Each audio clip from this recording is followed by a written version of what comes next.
சிம்பு கிட்ட என்னன்னா கதை கேட்கும்போது ஃபுல் டெப்த்தாக தான் கேட்பாரு, பயங்கர ரியாக்ட் பண்ணுவார். காமெடி சீன் சொல்லிட்டோன்னா அப்படின்னா பயங்கரமா சிரிப்பாரு. விஜய்க்கு கதை சொன்னீங்கன்னு வச்சுக்கோங்களேன், விஜய் வந்து ரியாக்டே பண்ண மாட்டார், இப்படியே தான் இருப்பார்.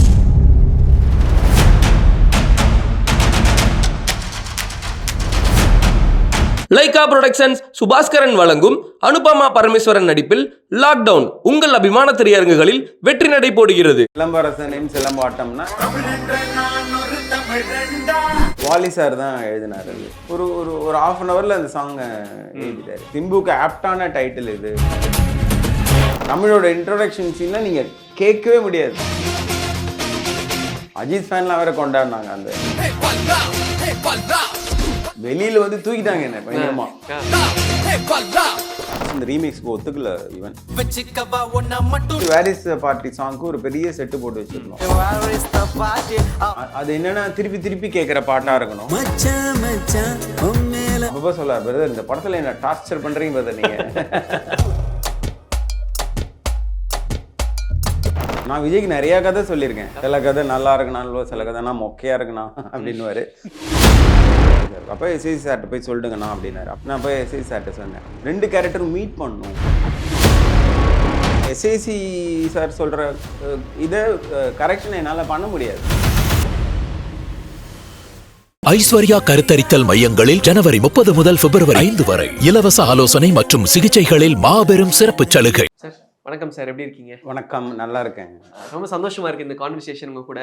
நிறைய விஷயங்கள் கூட பேசுறோம். பட் நம்ம மேஜரா இதுல வந்து கனெக்ட் ஆகுறது என்ன அப்படின்னா, சிலம்பாட்டம் படத்துடைய ரீ-ரிலீஸ் கிட்டத்தட்ட 18 வருஷத்துக்கு அப்புறமா படத்துடைய ரீ-ரிலீஸ் அப்படிங்கிறது நடக்குது. ஸோ படத்துடைய இயக்குனர் நீங்க கண்டிப்பா நிறைய பேர் இன்னைக்கும் வந்து அந்த எஸ்டிஆரோடைய ஃபேவரட்ஸ்ல வந்து சிலம்பாட்டம் அப்படிங்கிற அந்த படம் வந்துருக்கு. பட் இப்போ 2 கேரக்டருமே வந்து கான்ட்ராஸ்டா ஒரு சில இடங்கள் வரைக்குமே கான்ட்ராஸ்டா வரப்ப விச் வந்து ரொம்ப சாஃப்டா அந்த மாதிரியான ஒரு கேரக்டரும், தமிழ் வந்து பயங்கர வைப்ரண்டான ஒரு கேரக்டராகவும். So இதற்கு சிம்பு போட்ட மெனக்கடல் அப்படின்றது ஒண்ணு, அந்த கேரக்டர் தமிழா இருக்கிறதுக்கு போட்ட எஃபர்ட்ஸ் அண்ட் விச்சுவா போட்டதுக்கான எஃபர்ட்ஸ் எந்த அளவுக்கு? என்னன்னா பயங்கர ஹோம்ஒர்க் பண்ணாரு சிம்பு.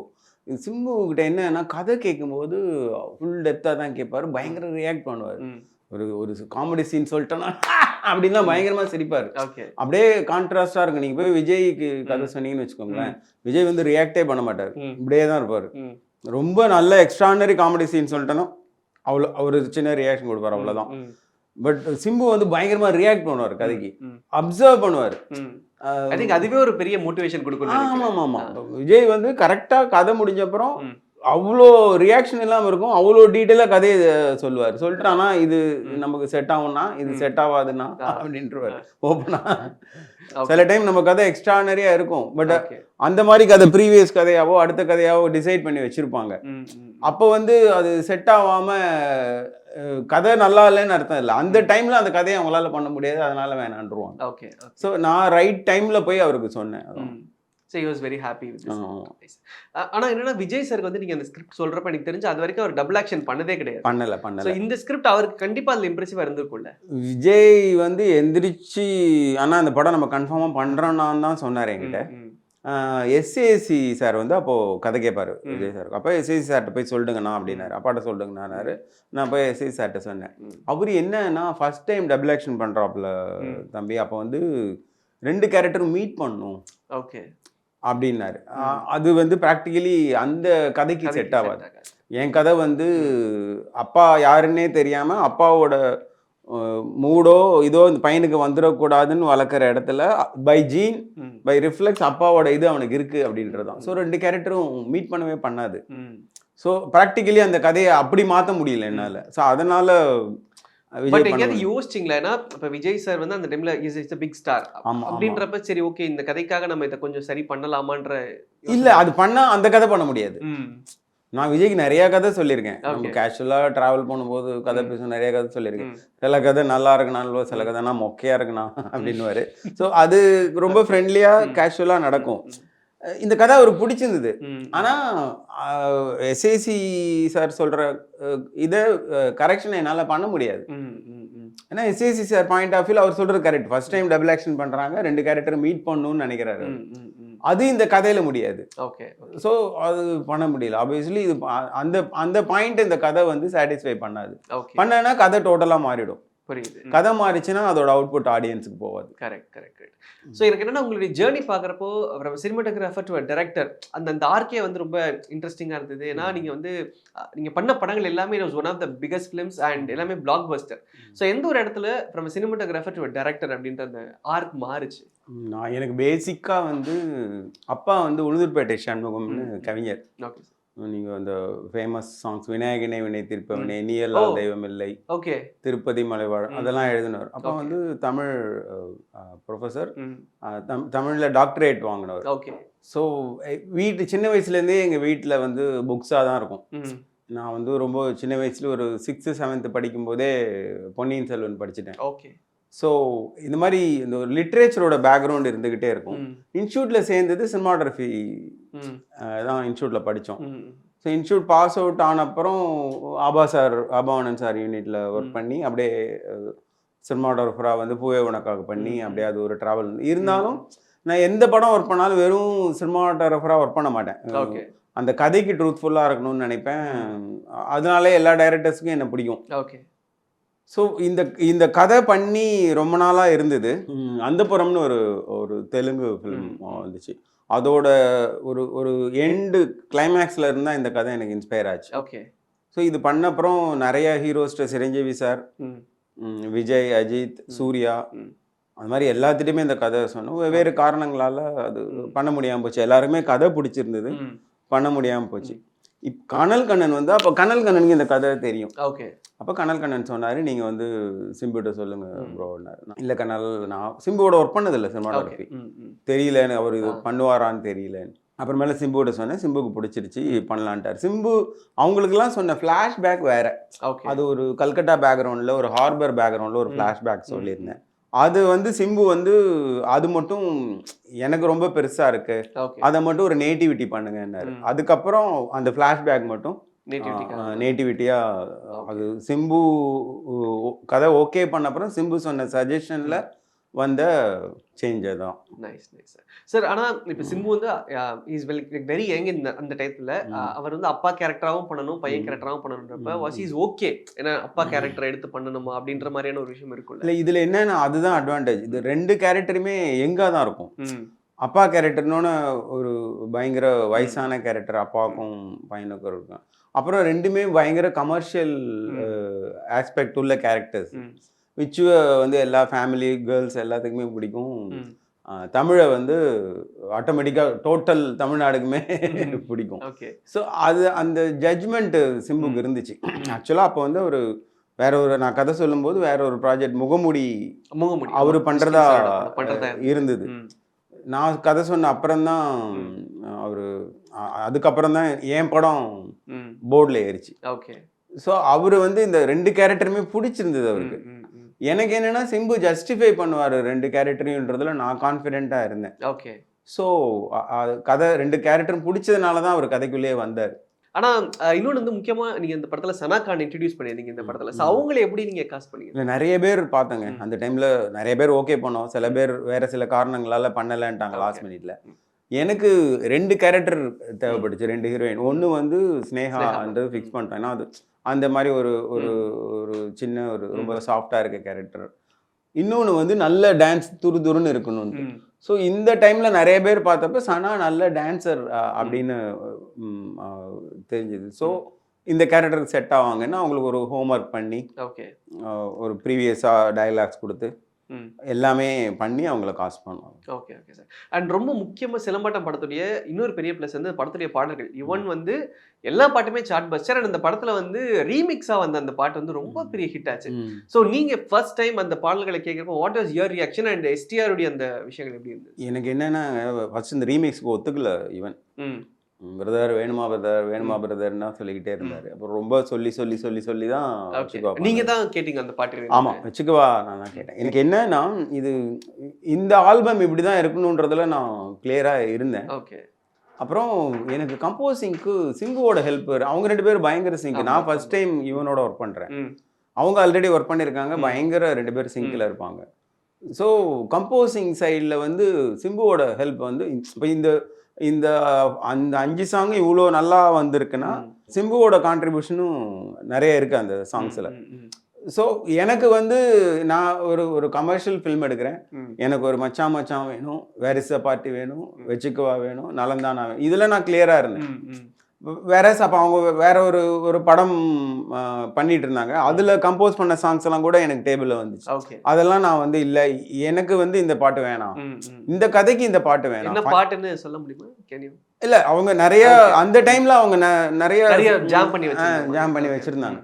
ஸோ எனக்கு என்னன்னா இந்த கதைக்கு எல்லாமே வந்து கடைசியாக அந்த கதைக்கு நம்ம என்ன பண்ணுறோன்றது தான். ஸோ இந்த கதைக்கு இது தேவை அப்படின்றதுல நான் கிளாரிட்டியோட இருந்தேன். ஓகே. ஸோ அது ஆனா வெச்சுக்கு வந்து அது ஆக்சுவல் ரீமிக்ஸ் மாதிரி இருக்காது. அது வந்து ஒரு மாதிரி ஒரு ரீமாஸ்டர்ட் வெர்ஷனா இருக்கும். ஆமாம் ஆமாம். அப்போ அதுதான் யுவனோட டச்.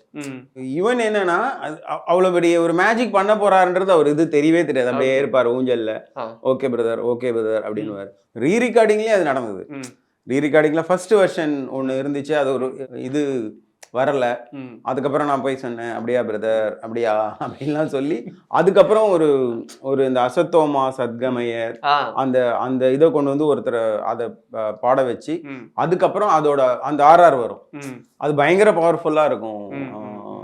ஸோ இந்த மாதிரி எல்லாரும் இன்வால்வ் ஆகிறதான ஒரு ப்ராஜெக்ட்ல இன்வால்வ் ஆகும்போது ஆட்டோமேட்டிக்கலி அந்த அவுட்புட் வந்துடும். இளையராஜா சார் ஒரு முக்கியமான பாட்டு அதில் பாடியிருப்பாரு. அது வந்து இன்னைக்கும் அந்த சார்ட் பஸ்டர்ல நிறைய பேர் அந்த பிளேலிஸ்ட்ல இருக்கு. ஸோ அது உங்களுக்கு தெரிஞ்சதா? ராஜா சார் இதில் ஒரு பாட்டு பாடுவார்ன்றது உங்களுக்கு தெரிஞ்சதா? இல்லை, ஃபர்ஸ்ட் ராஜா சார்னு பிளான் பண்ணல. அப்புறம் அந்த சாங் கம்போஸ் ஆன அப்புறம் அது என்னன்னா திருப்பி திருப்பி கேட்குற பாட்டாக இருக்கணும். ஏன்னா மற்றது எல்லாமே பயங்கர பெப்பி சாங். ஸோ இது வந்து ராஜா சார் வாய்ஸ்ல இருக்க அந்த ஒரு என்ன சொல்றது, ஒரு யூனிக்கான ஒரு விஷயம் இருக்குல்ல, அது வந்து கன்ஃபார்மா டோட்டலி மற்ற எல்லா சாங்கும் எந்த அளவுக்கு ரீச் ஆகுதோ அதை விட லாங் ரன்ல இந்த மச்சான் மச்சான் சாங் வந்து லாங் ரன்ல இருக்கும் அப்படின்றது இதாச்சு. அப்போ ராஜா சார்ட்ட ரிக்வெஸ்ட் பண்ணா அவர் ஓகேன்னாரு. ஸோ அப்படிதான் அந்த சாங் வந்து. சார் தொடர்ந்து எனக்கு என்னன்னா, லக்ஷ்மி மூவி மேக்கர்ஸ் அவங்களுடைய படத்துல இது வந்து 25வது படம் எனக்கு தெரிஞ்சு. இட்ஸ் 25th ஃபிலிம் அப்படின்றப்ப அவங்க இந்த கதையில வந்து எந்த விஷயத்துல ரொம்ப இம்ப்ரெஸ் ஆனாங்க உங்களுக்கு? அந்த கான்வர்சேஷன் ஞாபகம் இருக்கா? எனக்கு என்னன்னா 25வது படம் நீங்க சொல்லி தான் தெரியுது எனக்கு. ஓகே. அதானா? ஆமா. அப்படிலாம் இல்லை, நான் வந்து செம்புட தான் ஃபர்ஸ்ட் கதை சொன்னேன். அவரோட ப்ரொடியூசர் லிஸ்ட்ல லக்ஷ்மி மூவி மேக்கர்ஸ் இருந்தாங்க. லக்ஷ்மி மூவி மேக்கர்ஸோட ஆல்ரெடி நான் படம் பண்ணியிருக்கேன், ஒருவன் நினைக்கிறேன். ஒருவன் ஒரு படம் கேமராமேனா பண்ணியிருக்கேன், சுரேஷ் கிருஷ்ணா டைரக்ஷன். ஸோ எல்லா 3 ப்ரொடியூசர்ஸுமே எனக்கு நல்லா தெரியும். ஸோ அவங்க சரவணன் போது எனக்கு ரொம்ப ஓகேன்ட்டாங்க. அவங்ககிட்ட போய் மறுபடியும் நரேட் பண்ணேன், ஃபுல் ஸ்கிரிப்ட் புக்கு கொடுத்தேன். அதுதான் அவங்களுக்கு பெரிய ப்ளஸ்ஸாக இருந்தது. நான் ஸ்கிரிப்ட் கொடுத்துட்டு தான் இதுதான் கதை, இதுதான் எடுக்க போறேன்னு ஃபுல் ஸ்கிரிப்டையும் கதை சொல்லிட்டு ப்ரொடக்ஷன் ஹவுஸில் ஒரு புக்கே கொடுத்தேன். ஒரு ஸ்டேஜில் அவங்களுக்கு தெரிஞ்சுது இது ஒரு படம் எடுக்கல 2 படம் எடுக்கிறோன்னு.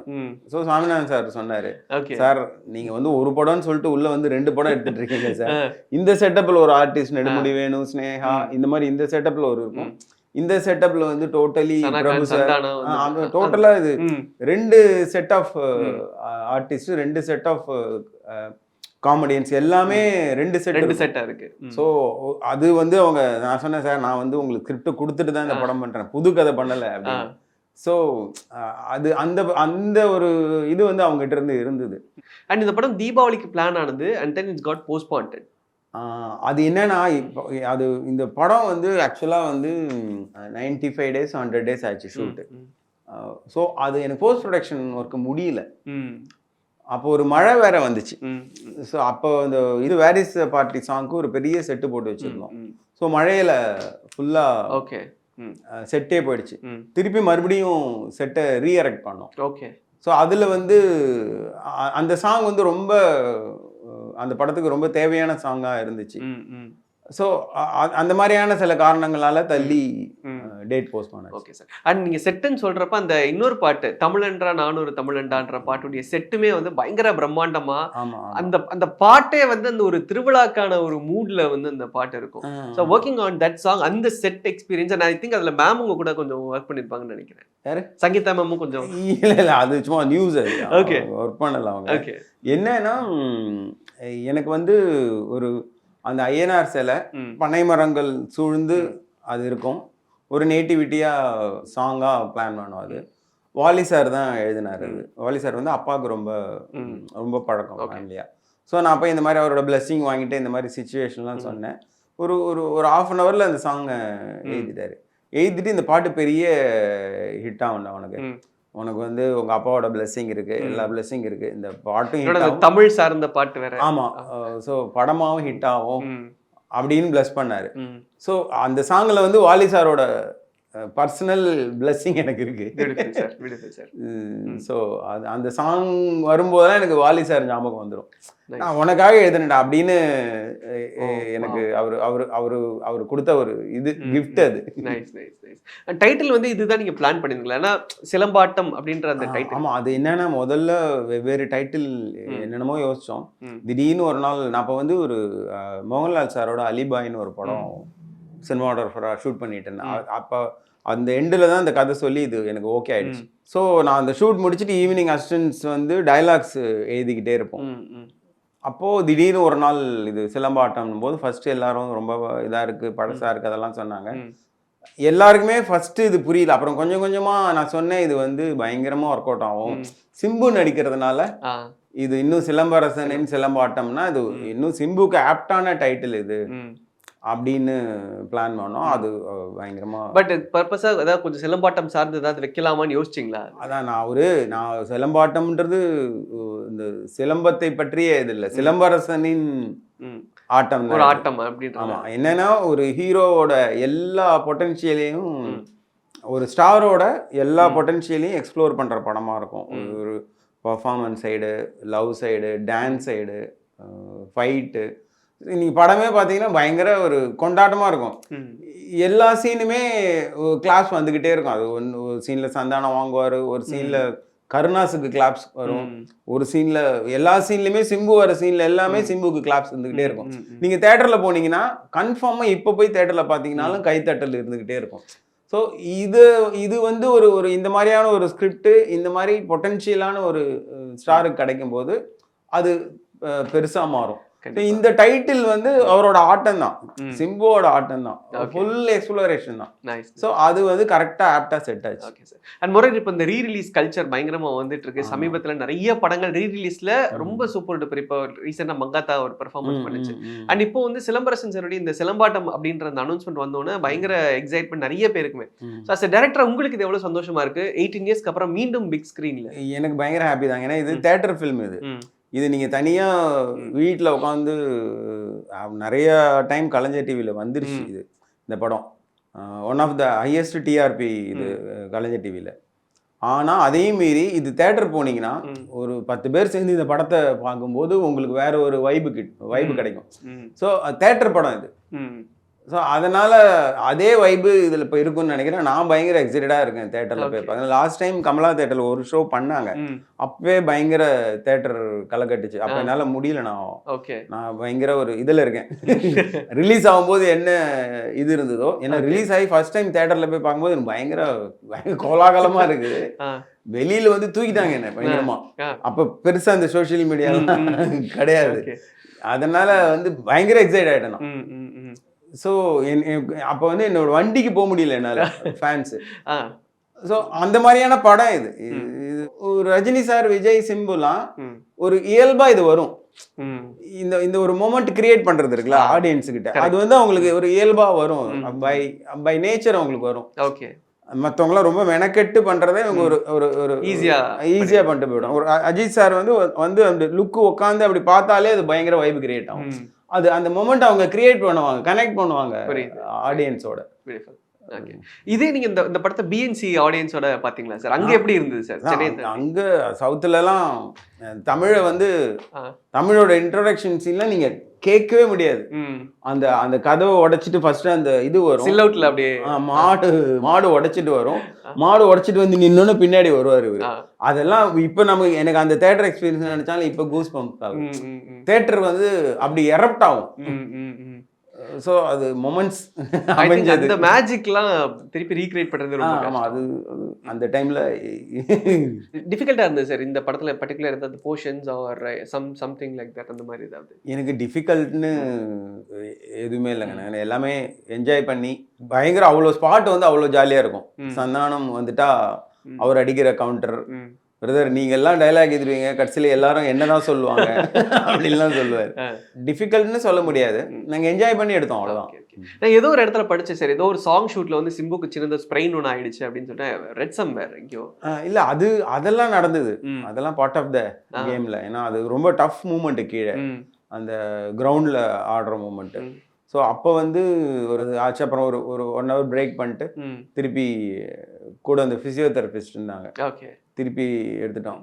அப்பப்போ சொல்லார், பிரதர் இந்த படத்தில் என்ன டார்ச்சர் பண்ணுறீங்க பிரதர் நீங்கள் அப்படின்னு. Okay, so but he throughout enjoyed the process. ஆமாம் ஆமாம், அவருக்கு அந்த சர்ப்ரைஸ் எலிமெண்ட் இல்லைன்னா அவர்கிட்ட வேலை வாங்குறது ரொம்ப கஷ்டம். ஸோ அப்போ பயங்கர இன்வால்வ் ஆகிடுவார். ஓகே, நாம கூட சில விஷயங்கள் மறந்துருப்போம், கதை சொல்லும்போது சொல்லிட்டு அதை கரெக்டாக சொல்லுவார். ஓகே பிரதர் நீங்கள் அப்படி சொல்ல பிரதர் கதை சொல்லும்போது அப்படின்லாம் சொல்லுவார். ஸோ அவரோட இன்வால்மெண்ட் இருந்தது. ஐ திங்க் சிம்புக்குள்ள ஒரு டேரக்டர் இருக்காரு. இப்போ நான் ரீசெண்டாக பேசின பாடி ராஜேஷ் சார்ட்ட பேசினப்போ மன்மதன் படத்தில் ஆக்சுவல் டேரக்டர் வந்து சிம்பு தான் அப்படின்னு அவர் என்கிட்ட சொன்னார். ஐ மீன் ஆன் கேமராவே ஹி டோல் மீ. அந்த சிம்புக்குள்ள இருக்கிற இயக்குனர் உங்களால பார்க்க முடிஞ்சதா சார்? என் படத்தில் வெறும் ஒரு நடிகராக தான், ஆர்டிஸ்டாக தான் இருந்தார். ஏன்னா அவருக்கு ஒரு 1 hourல ஈஸியாக ஜட்ஜ் பண்ண முடியும். நான் ஸ்பாட் எடிட்டிங் வேற பண்ணேன், டான் மேக்ஸ் தான் எடிட்டிங். ஆமாம், டான் மேக்ஸ் பண்ணி. அப்போ நான் தான் தமிழில் டான் மேக்ஸ் நான் தான் இன்ட்ரடியூஸ் பண்ணேன். ஓகே, மலையாளத்தில் ஒரு பெரிய எடிட்டர். அப்போ ஸ்பாட்ல வந்து எடிட் பண்ணலாம். ஸோ எல்லா சீனோட ஒரு ஃபைனல் வெர்ஷன் வித் ஆர்ஆர் ஒரு ரஃப் ட்ராக்கோட அன்னைக்கு ஈவினிங் பார்த்துட முடியும் நம்மளால. ஸோ அது வந்து சிம்புக்கு ரொம்ப கான்ஃபிடென்ட்டை கொடுத்தது. இவங்க நம்ம நினைச்சதை விட வேற லெவல் எடுக்கிறாங்க அப்படின்னு. ஸோ அவருக்குள்ள இருக்க இயக்குனரோ அவருக்குள்ள இருக்க வேற யாரோ வரல, அவர்கிட்ட இருந்து விச்சுவும் தமிழும் வந்தது. அது விச்சு தமிழை விட பிளாஷ்பேக் முடிஞ்சோன்னு யாருமே எதிர்பார்க்காத ஒரு பில்லா கரெக்ட் அந்த லுக்கும் வந்துச்சு. அதனால இது டபுள் ஆக்ஷன் கூட கிடையாது, இது ட்ரிபிள் ஆக்ஷன். அப்படியே சொல்லிக்கலாம். அதுக்குமே பயங்கர மாசா இருக்குல்ல sir, being die hard Ajith fan அப்படின்றப்போ. ஆமா ஆமா, அஜித் ஃபேன்லாம் வேற கொண்டாடினாங்க. அந்த வெயிட் பண்ணிட்டு இருக்கோம் சார், எல்லாத்துக்குமே நாங்கள் வெயிட் பண்ணிட்டு இருக்கோம். அஃப்கோர்ஸ் இந்த ரீரிலீஸுமே எங்களுக்கு ஒரு பெரிய செலிப்ரேஷனாக இருக்க போகுது. ஏன்னா நாங்கள் சொன்ன மாதிரி சமீபத்தில் வர ரீரிலீஸ் எல்லாமே வந்து மறுபடியும் தேட்டருக்கு ஒரு புத்துயிர் கொடுக்குற மாதிரி இருக்கு. ஏன்னா அந்த செலிப்ரேஷன்லாம் பார்த்தே ரொம்ப வருஷங்கள் ஆச்சு. அப்படி இருக்கிறப்போ இந்த படங்கள் அந்த அந்த டேஸை திரும்பி நமக்கு கொண்டு வந்து ஒரு மாதிரி அந்த வைபுக்ல கொண்டு வருது. Thank you so much for that sir. And வாழ்த்துக்கள் மறுபடியும் இந்த ரீரிலீஸ்க்காக. ஓகே, அண்ட் உங்களுடைய நேரத்துக்கும் ரொம்ப நன்றி சார். Thank you sir. நன்றி, ரெட் நூலுக்கு மிக்க நன்றி. அப்புறம் இந்த படத்தை தேட்டரில் போய் ஆடியன்ஸுக்கு என்ன சொல்லுவேன்னா, சிம்பு ஃபேன்ஸ் மட்டும் இல்லாமல் இந்த ஜென் ஜி கிட்ஸ் சொல்லுவாங்கள்ல, அவங்களுக்கு பயங்கர கமெண்ட் அடிச்சுட்டு பயங்கர என்ஜாய் பண்ணுற படமாக இருக்கும் தேட்டர் மூமெண்ட்டாக. ஸோ எல்லாரும் வந்து தேட்டரில் படத்தை பாருங்கள். நன்றி. Thank you sir. Thank you. Lyca productions Subaskaran வழங்கும் அனுபமா பரமேஸ்வரன் நடிப்பில் லாக்டவுன் உங்கள் அபிமான திரையரங்குகளில் வெற்றி நடை போடுகிறது. ஐஸ்வர்யா கருத்தரித்தல் மையங்களில் ஜனவரி 30 முதல் பிப்ரவரி 5 வரை இலவச ஆலோசனை மற்றும் சிகிச்சைகளில் மாபெரும் சிறப்பு சலுகை.